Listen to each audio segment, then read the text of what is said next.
Радо, Радо, Радо. Извинете, вие ли сте Радо? Аз. Радо. Не сте ли вие? Аз съм Радо, аз. Много добре. Вие кой сте? Аз съм вашата съвест. Какво? Вашия асистент, Лисицев, приятно ми. Аз не съм поръчал асистент. Аз не бях поръчан, а наед. Решили се, че ви трябва. Ето тук, тези договори, да ги погледнете. Така, дръжте. Ето ги. Ето ги документите. Да? Да. Всичко е точно, изрядно, подпис, печат. Да. Лека да не се защипите. Така.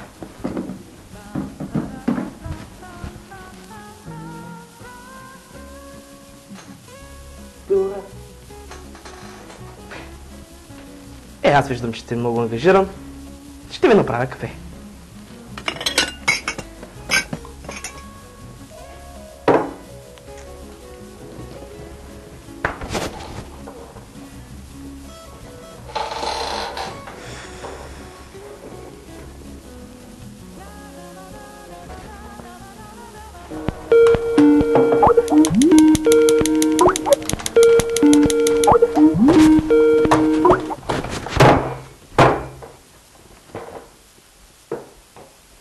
Проблеми с скайпа? Постоянно ме търсят някакви араби, някакви наглици. Вкарват ме в някакви сайтове и чатове и... Може би мога да ви помогна? Вие знаете ли как да си блокирате нежеланите потребители? Скайп? Ами аз...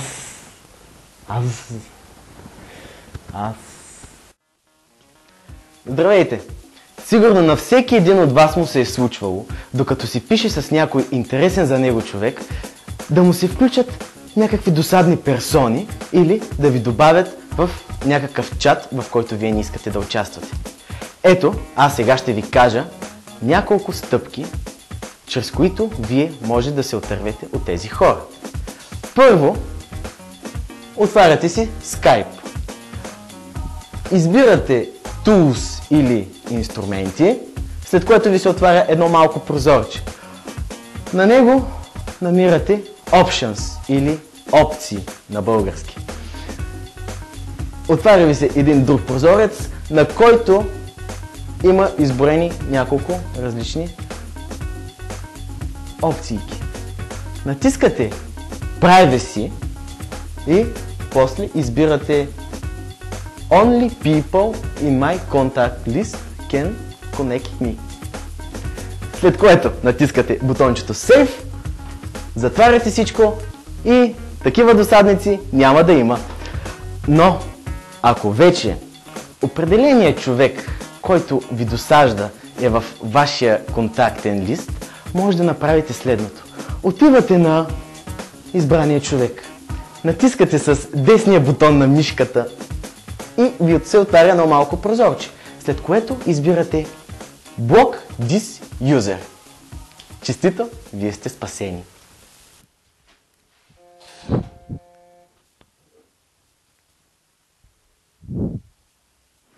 Радо!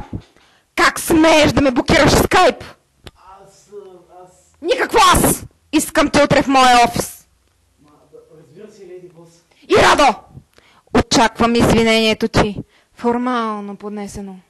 Разбира се, леди бос. Разбира се. Проблема ли?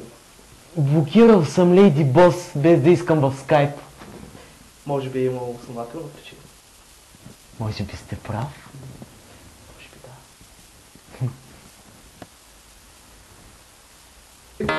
Включете се в Facebook групата Аз Радо, пишете коментари, ние ще ви отговаряме. А също така, регистрирайте се с промокода Аз Радо в iTech BG. Ой.